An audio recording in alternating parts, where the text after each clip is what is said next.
क्योंकि अगर गठजोड़ बन जाता है, जिसकी ओर बार बार अभय दुबे इशारा कर रहे हैं, तो यकीनन वो खतरनाक होगा हिंदुस्तान के मद्देनजर। क्या आप तालिबान पर भरोसा कर सकते हैं जफर इस्लाम साहब?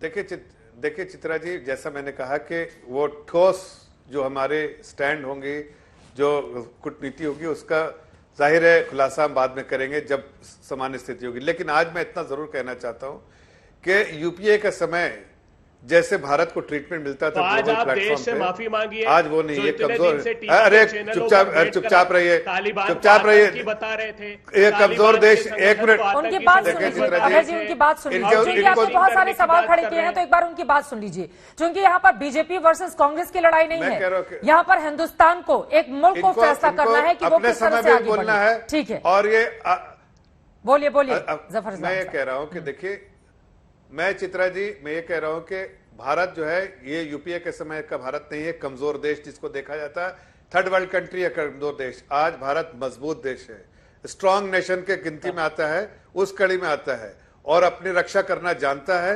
नेशनल सिक्योरिटी हमारी प्राथमिकता है और नेशनल इंटरेस्ट हमारी प्राथमिकता है। इन दोनों चीजों को ध्यान रखते हुए हम कोई भी कदम उठाएंगे, ठोस कदम उठाएंगे, और हमें ये बताना है कि दुनिया के, चाहे वो तालिबान हो या पाकिस्तान हो, वो हम अपनी रक्षा करना जानते हैं। इसलिए हमने कभी अपने इंटरेस्ट से कॉम्प्रोमाइज किसी प्लेटफॉर्म पे नहीं किया है। अकेले भी खड़े रहे तो भी अपने हितों की बात की, और अगर साथ हमारे लोग आए, शुरू में टेररिज्म पे इतना कोई सपोर्ट नहीं था, इन्होंने क्या टेररिज्म पे सपोर्ट करवा पाए थे?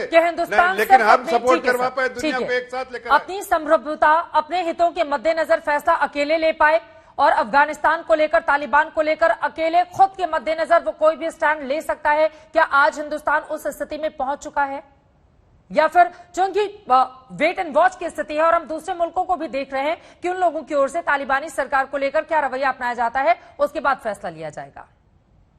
देखिए, हिंदुस्तान की जो स्थिति है हमेशा मजबूत रही है और आज भी मजबूत है, पहली बात। दूसरी बात जो मैं बोलना चाहूंगा, मैं एक भारतीय सैनिक के नाते बोलना चाहूंगा, जिसके मेरे दोनों बेटे इंडियन आर्मी में हैं। तो ये जो डिबेट हो रही है कांग्रेस और बीजेपी के बीच में, मेरे ख्याल आपसे भी दरखास्त है, ये डिबेट एक्चुअली ना शायद गलत दिशा पे जा रही है।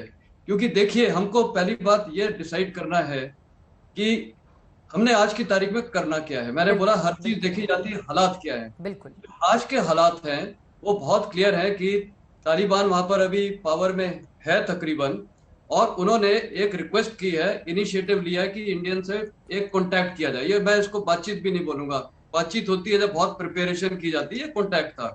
इस कॉन्टैक्ट में हमने तो तालिबान को कोई कमिटमेंट नहीं किया है, हमने सिर्फ अपनी शर्तें बताई हैं कि हमें ये चाहिए, और वो हमने बिल्कुल क्लियर टर्म्स ऑफ रेफरेंस और रेड लाइन दे दी है। अब बॉल उनके कोर्ट में है।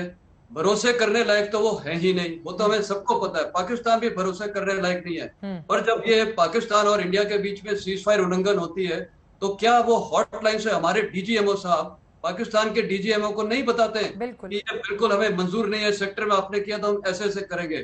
तो ये हमने सिर्फ बताया है कि ये हम टॉलरेट नहीं करेंगे, और बाकी अभी भविष्य में देखते हैं। अभी तो ईच डे, जैसे दोनों स्पीकर ने और सबने बोला है, हालात बदली होते जा रहे हैं, उसके बाद हम देखते रहेंगे कैसे होता है। पर अभी हमने बस इतना ही किया है कि हमने तो कोई उनको नहीं बताया उनसे कि कोई शर्तें तो हमने उनकी नहीं मानी, हमने तो अपनी चीजें बताई हैं। लेकिन हम कब तक इस पोजीशन में रहेंगे संजय साहब, ताकि वेट एंड वॉच वाली पोजीशन हमारी बरकरार रहे? क्योंकि वहां पर जितनी तेजी से सत्ता परिवर्तन हुआ, जितनी तेजी से वहां के राष्ट्रपति भागकर दूसरे मुल्क पहुंच गए, अफगानी लोग अफगानिस्तान किसी भी कीमत पर छोड़ देना चाहते थे, उतनी तेजी से किसी ने अनुमान भी नहीं लगा कर रखा होगा। तो क्या हमारे पास भी एक समय सीमा होनी चाहिए कि इतने समय तक हम इंतजार करेंगे कि क्या हमें फैसला लेना है, या एक समय के बाद हिंदुस्तान को यह डिसीजन लेना ही पड़ेगा कि तालिबान को लेकर वो किस तरह से आगे बढ़ता है? देखिए, मैं ये वेट एंड वॉच शब्द शायद नहीं बोलना चाहूंगा। मैं बोलना चाहूंगा कि हालात देखते हुए, आपको एक थोड़ा सा एक ऐसा एग्जांपल देता हूं। पंजशीर वैली में अभी रेजिस्टेंस मूवमेंट चल रहा है। बिल्कुल, तालिबान के पास क्या क्या ऑप्शन है, या तो रेजिस्टेंस को क्लियर करे, या वो बातचीत करे, या थोड़ा प्रेशर डाले। अगर वो उनको क्लियर करता है अटैक द्वारा, तो ये उनके अगेंस्ट ही जाएगा। तो तालिबान भी इस चीज को स्टडी कर रहा है कि हमारे पास ऑप्शंस क्या हैं। इसी प्रकार इंडिया के पास रोज नए नए ऑप्शंस आएंगे। तो अभी तक जितना हुआ है, मेरे ख्याल वो सब कुछ ठीक है। हमने अपनी रेड लाइंस बता दी हैं कि हमें एक्सेप्टेबल नहीं है। अब ये टेरिटरी, मैं तो बोलूंगा उनको ये भी बताना चाहिए कि कोई वो पाकिस्तान के नुमाइंदे पाकिस्तान की आर्मी और आईएसआई को कंट्रोल करें कि आप इंडिया के साथ छेड़खानी नहीं करेंगे। ये एक क्लियर मैसेज उनको जाना चाहिए, और जहां वो करते हैं हम बिल्कुल उनसे संपर्क बंद कर देंगे। तो हर चीज है उनके एक्शंस पे हमारे मतलब उनके जो हरकतें होंगी हम उसी मुताबिक अपनी पहल करते रहेंगे। उनके एक्शन के बाद ही हमारा रिएक्शन डिसाइड होगा। और इसी सवाल के साथ जफर साहब आपके पास आते हुए,